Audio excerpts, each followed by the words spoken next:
Hi అండి. అందరికీ నమస్కారం. Welcome to my channel. ఈ వీడియోలో ఏపీలో మొదలైన పంచాయతీ ఎన్నికల రణభేరి, సర్పంచ్ ఎన్నికల తేదీలు ఫిక్స్. మరి దీనికి సంబంధించిన పూర్తి వివరాలు వీడియోలో తెలుసుకుందాము.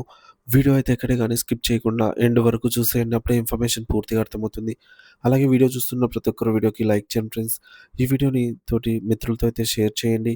కొత్తగా మన ఛానల్ చూస్తున్నవారు ఇంకా ఎవరైనా సబ్స్క్రైబ్ చేసుకోకుంటే వెంటనే మన ఛానల్‌ని సబ్స్క్రైబ్ చేసుకోండి. సో, దీని ద్వారా నేను చేసే లేటెస్ట్ వీడియోస్ అన్నీ మీ వరకు రీచ్ అవుతాయి. ఇక ఆలస్యం చేయకుండా వివరాల్లోకైతే వెళ్ళిపోదాము. ఫ్రెండ్స్, ఇక విషయానికొచ్చినట్లయితే వచ్చే ఏడాది ఏప్రిల్ నుండి దేశవ్యాప్తంగా అత్యంత కీలకమైన జనాభా గణన ప్రక్రియ ప్రారంభం కానుంది.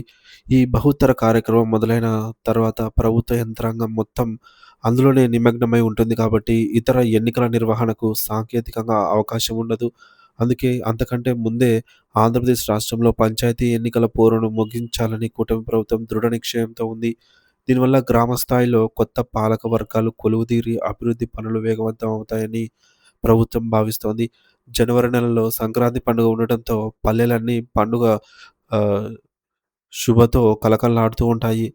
ఇకపోతే పండుగ సంబరాలు ముగిసిన వెంటనే అంటే జనవరి 20వ తేదీ నుండి ఫిబ్రవరి 15వ తేదీ మధ్యలో ఎన్నికల ప్రక్రియను పూర్తి చేయాలని ప్రాథమికంగా నిర్ణయించారు. దీనికి సంబంధించి అధికారిక షెడ్యూల్ జనవరి మొదటి లేదా రెండో వారంలోనే విడుదలయ్యే అవకాశాలు స్పష్టంగా కనిపిస్తున్నాయి. ఎన్నికల సంఘం ఈసారి పంచాయతీ ఎన్నికలను 4 విడతల్లో నిర్వహించాలని యోచిస్తోంది. తద్వారా పోలీసు భద్రత మరియు సిబ్బంది కేటాయింపులో ఎలాంటి ఇబ్బందులు లేకుండా చూడవచ్చు.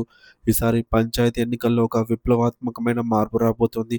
ఇప్పటివరకు స్థానిక సంస్థల ఎన్నికలను బ్యాలెట్ పేపర్ పద్ధతిలో నిర్వహించే ఆనవాయితీ ఉంది. కానీ ఈసారి ఎలక్ట్రానిక్ ఓటింగ్ మిషన్లు ఈవీఎంస్ వాడాలని ఎన్నికల సంఘం ప్రతిపాదించింది. దీనివల్ల పోలింగ్ ప్రక్రియ వేగవంతం అవ్వటమే కాకుండా ఓట్ల లెక్కింపులో పారదర్శకత పెరుగుతుంది మరియు ఫలితాలు త్వరగా వెలువడతాయి. దీనికి సంబంధించి ప్రభుత్వం నుండి తుది అనుమతి రావాల్సి ఉంది. ఇప్పటికే వార్డుల పునర్విభజన, రిజర్వేషన్ల ప్రక్రియ మరియు ఓటర్ల తుది జాబితా తయారై వంటి ముందస్తు పనులన్నీ కూడా యుద్ధ ప్రాతిపదికన పూర్తి చేశారని సమాచారము. పరిపాలనా పరంగా కూడా కొన్ని కీలక నిర్ణయాలు వెలువడే అవకాశం ఉంది. పెరుగుతున్న జనాభాకు అనుగుణంగా కొన్ని పెద్ద పంచాయతీలను విభజించి కొత్త పంచాయతీలను ఏర్పాటు చేయటం లేదా కొన్ని ప్రధాన పంచాయతీలను మున్సిపాలిటీలుగా స్థాయి పెంచడం వంటి అంశాలను ప్రభుత్వం పరిశీలిస్తోంది.